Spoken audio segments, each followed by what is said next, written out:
এই বক্তাগুলোই জাতিকে রসাদ নিয়ে যাবে।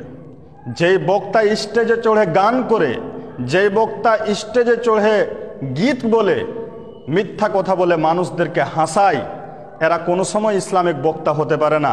আজকে খুব দুঃখ লাগে যে এই সমস্ত বক্তা হচ্ছে আহলে হাদিসদের প্রধান বক্তা। ধিক্কার জানায় সেই সমস্ত লোকেদেরকে, যে লোকগুলো এই সমস্ত লোকেদেরকে নিয়ে আসে, যারা গীত বলে, গান বলে, কৌতুক করে মানুষদেরকে হাসায় এবং জাতির কাছ থেকে হাজার হাজার টাকা নিয়ে যায়। প্রিয় ভাই আমার, এই বক্তাকে নিয়ে আসার জন্য ছোট ছোট বাচ্চাদেরকে প্রত্যেকটা দাঁড়ে দাঁড়ে যেতে হয়, দোকানে যেতে হয়, ভিক্ষুকের মতো তাদেরকে গিয়ে 10, 20, 25, 50, 100 করে ভিক্ষা করে তাদেরকে 20,000 টাকা গুনে দিতে হয়। আর আপনি এসে স্টেজে এদেরকে গান করাবেন? মানে আপনি আহলে হাদিস কি করে দাবি করেন? এই সমস্ত বক্তাদেরকে নিয়ে এসে যারা গান করে, কৌতুক করে মানুষদেরকে হাসায়, গীত বলে মানুষদেরকে হাসায়, জাতির মধ্যে কি ভালো কোনো আলিম নেই?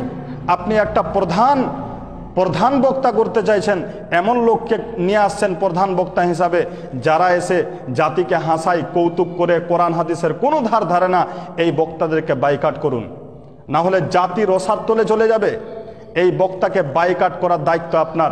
যে বক্তা গীত বলে, গান করে, মিথ্যা কথা বলে মানুষদেরকে হাসায়, যে বক্তা কোরআন হাদিসের কোনো ধার ধারে না, এই সমস্ত বক্তাদেরকে বাইকাট করুন।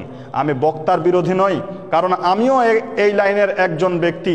আমি বক্তার বিরোধী নই, তবে যারা এই বক্তব্যের জগৎটাকে কৌতুকের একটা আখড়া করে দিয়েছে, এই বক্তাদেরকে বাইকাট করার কথা বলছি।